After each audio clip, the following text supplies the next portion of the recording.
Right, this isn't my piece, it's a piece by one of my favourite poets, and this piece is phenomenal. So I'm going to try and do it justice with a reading. It's called It's What I've Become. Just getting into character. I wake up in my own vomit. It's on my shirt. It's all over much of my pants and all over the floor around me. It's beneath me. I've been laying in it all night. I wake up in my own vomit because that's what I do now. It's who I've become. I'm lying in my living room floor, face down, and don't remember coming home. Fucking hell, I say out loud to an empty room.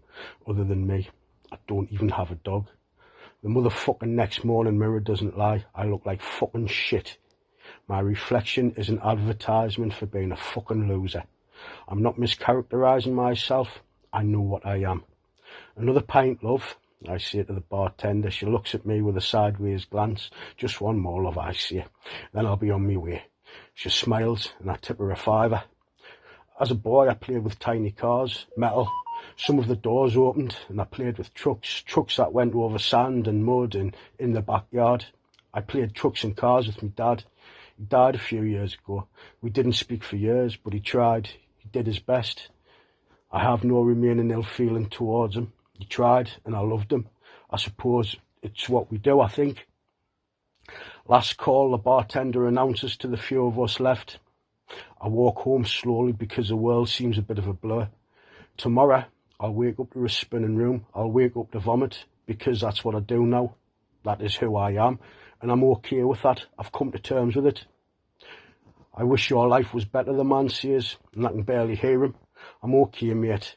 I respond as I try to get up from the sidewalk, and I'm squinting because the morning sun is fucking bright as fuck. I'll take you home, he says. What is your address? Cheese, I say, and that's the last memory I have until I wake in my bed. It's a fucking work day, and I'm late, but I make it.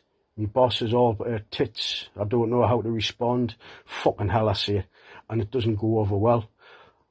An early day home for using profanity at work, and I'm okay with that. I stop by the mini market for a bottle. No, I stop by the mini market for two. I fucking got this, I tell myself aloud as I walk home. Life isn't fucking shit, I say aloud, and I'm not convincing anyone. The neighbour's dog's fucking loud as fuck.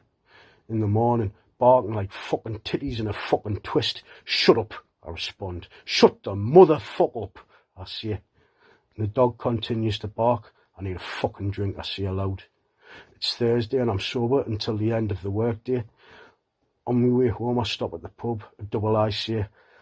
I pull bills from my pocket. A double, the bartender asks as she looks at me, like she's worried.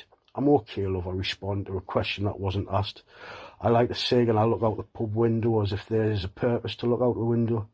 It's because I've got a big motherfucking dick, I say to the small congregation around the bar. That's it, the bartender says. She escorts me to the front door. I can't help that I've got a big motherfucking dick, I slur. She smiles at me like she's empathising with a dog. Okay, I say, and then I stumble home because that's what I do nowadays. It's who I've become. It's 4 p.m. and I'm off work early for a being intoxicated on the job. I'll have a double, I tell the bartender. She looks at me hesitantly and smiles. Okay, she says. One, and then you go home. Yeah, one, I say. And I almost hold it to my commitment. It would be different now if he had breathed. So different now if he'd breathed, if his breath hadn't stopped. If I didn't see my newborn son turning blue and have to watch his mother fall apart as I was falling apart. If he was still with us, if only he was still here. Fucking hell. Fucking fuck all of it. Fucking fuck it. Fuck all of it. He isn't here anymore. She isn't here any longer. Why? Just why? The second one, love, I ask, and she paws me a second with an empathetic grin. She smiles at me and it's a highlight of my day. Sometimes there's nothing a man can do. Sometimes the way things are the way things are. The fucking short draw of the fucking straw. I watched his face turn blue. A double, I request, and she smiles and prepares my drink. You be careful, she suggests, and I tell her I will be. And no more talking about your knob to the other customers, eh? She follows me with a smile. Yeah, I can do that, I reply. There will be vomit on my shirt tonight and on my pants and all over the wooden floors. If I remember how I got home, I'll be lucky. And I don't care. I don't really fucking care. His face turned blue and he died, and she left me. It's who I am. It's what I've become. It's what I've become. And that's just how it is.